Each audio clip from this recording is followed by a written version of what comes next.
Hi, it's a beautiful day and I'm happy you're watching this video. I'm Debbie Egbonu and you're welcome to Be Inspired. Today I have a special guest in the house and we're going to be talking about how to master and influence your own emotions based on the internal stories you tell yourself. I have Lynn. She's a lifelong learner and she has so many certificates and degrees in accordance with promoting and orchestrating great potentials in people. So just stay tuned and watch to the end. All right, so hi, Dana. Hi. I'm really super excited to have you here with me on Be Inspired today. And you're welcome. Thank you so much. Yeah, I thank you so much for inviting me. I hope everyone is healthy and safe. Uh, it's just nice to be together. Yeah, yeah. On my own end, I'm trying to, do all the necessary things I need to do to keep safe. All right. Good. Thank you. And today we're going to be talking about how to master and influence your emotions based on what you tell yourself. And my first question is, we tell ourselves so many things, and that drives our emotions. So how is that possible?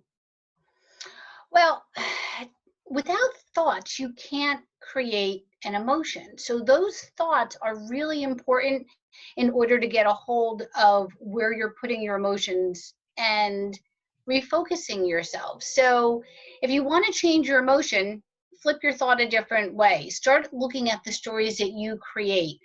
Like you're the only one that can make you happy. So look at emotion. So if you're the only one that can make you happy or sad or anything else, if you know that to be a fact, make some choices in your life about how to do that powerfully. So if I say something to you, like, oh, Dana said something, that's fine. But if your parent says something, or your child, or your boss, or your pot stirring employee says the same thing, you're going to have a different emotional reaction. Okay. And you want to start getting a control of what are your triggers and why do you have that reaction. And if you look at it a different way, will it then maybe de-escalate the other person, de-escalate the story that you have? Okay. So what I could get from what you just said is you need to retell yourself a different story to change your emotions. Absolutely, absolutely. And those stories can control us. And you have internal stories and you have external stories. And the internal stories are the ones that we tell ourselves. I'm not good enough, no one likes me, I'm unlovable. And those stories stay with you. So in my mind, you have like a what happened. What happened is whatever it was. But then you create a story about that because it allows you to put a little meaning to it to see context. But those stories are not always powerful. So you Okay. have the what happened, which is your fact, and then your story. Okay. See if you change your story and then you change the emotion. Okay. Okay. All right. So that takes me to the next question. You just talked about facts. So how is a fact different from a story? And the next thing is how are we to react to each of them?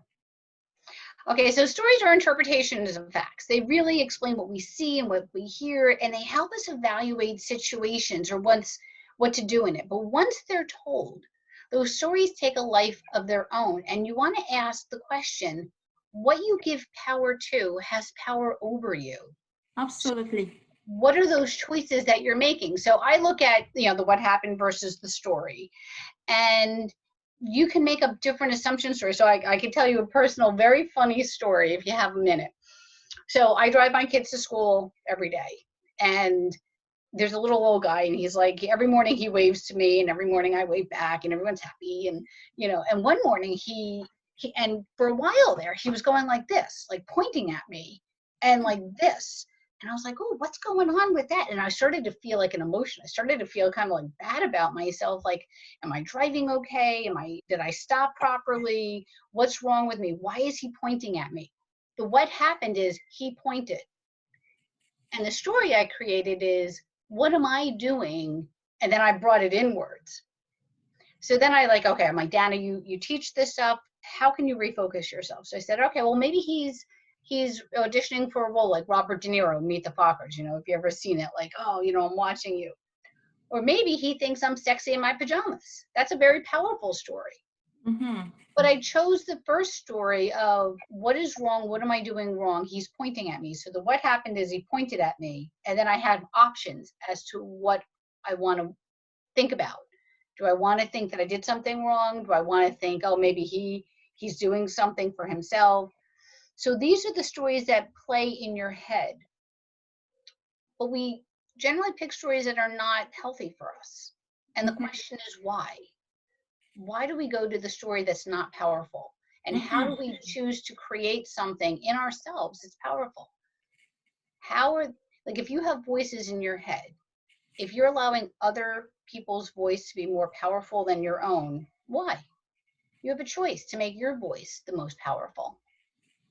Yeah, I totally agree with what you've just said. And the next question I want to ask is, on this show, I try to tie every discussion to success. Mm-hmm. Now, so I want to see, how does the stories you tell yourself determine who you end up becoming? Does it have influence in who you are or who you end up becoming in life? Oh, absolutely. Your internal story has everything to do with your success. Okay. It's how you talk to yourself. It's who are the voices in your head that drive you? Is it that voice that is, I'm not good enough, or I need to do it differently? Or is that voices, I'm a good person. I live my values. I I have a vision. I have a dream. And yes, I do make mistakes, but I learn from them. And if you, the most important relationship we have is with ourselves. But we're not taught to have that. We're not taught to always treat ourselves kindly with our internal thoughts. So try to do that. Try to make yourself more powerful, and that'll then come out into the world. And then that defines your success, not the voices in your head that are giving you the doubt. Okay. Because before now, what I was thinking is, when something happened, like, nothing in itself is actually good or bad. It is your Correct. perception or the interpretation of that particular thing that makes it either good or bad. And that determines on the next step you're going to take. When you tell Mm-hmm. yourself, I'm not good enough, obviously, I believe you might not be taking steps that will make you good enough because you've already told yourself, I'm not good enough. So I feel that there is power also in what you tell yourself. The internal Absolutely. will tell ourselves. That drives our Yes. emotions, that drives what we're going to be doing. And what you do consistently determines who you end up becoming. Yes. And just because you're not good enough now doesn't mean forever. You're not good enough yet. Mm-hmm. There's always a starting point. And if you could realize that you have the power within you to overcome all the stuff that's happened to you and all of these thoughts, and you could change your thoughts today, what would it look like? Like, if you didn't have any fear, where would your life go? Like, fear is a choice. Like, what would you do with no fear? Mm-hmm. And play in the areas that bring you joy. Focus on what brings you joy and go there. And as you follow the joy, you'll follow a path that just leads you to living your values. And that drives the success. And there's always going to be the voices in your head of doubt. But can you have the voice of doubt and the voice of power? You know, balance it a little bit. Yeah, interesting. Thank you so much. Thank you so much, Dan. I think that is all I have. Just those simple questions for the show today. And thank you so much for, being part of the show today. I really appreciate your time with me. Yeah, I think we've already said it all. The stories you tell yourself are really powerful and they drive so many things around you. So thank you so Absolutely. much again. And I hope to see more of you on the show, Dana. Anytime. Anytime. Okay. Thank you so much for having me. Thank you. So All bye. right. Bye-bye. Thank you so much for watching the video, and I would say, if you have any comments, please feel free to put them in. And if you haven't subscribed, please hit the subscribe button. Thank you. Until I come your way next time, make sure you tell yourself powerful stories. Thank you.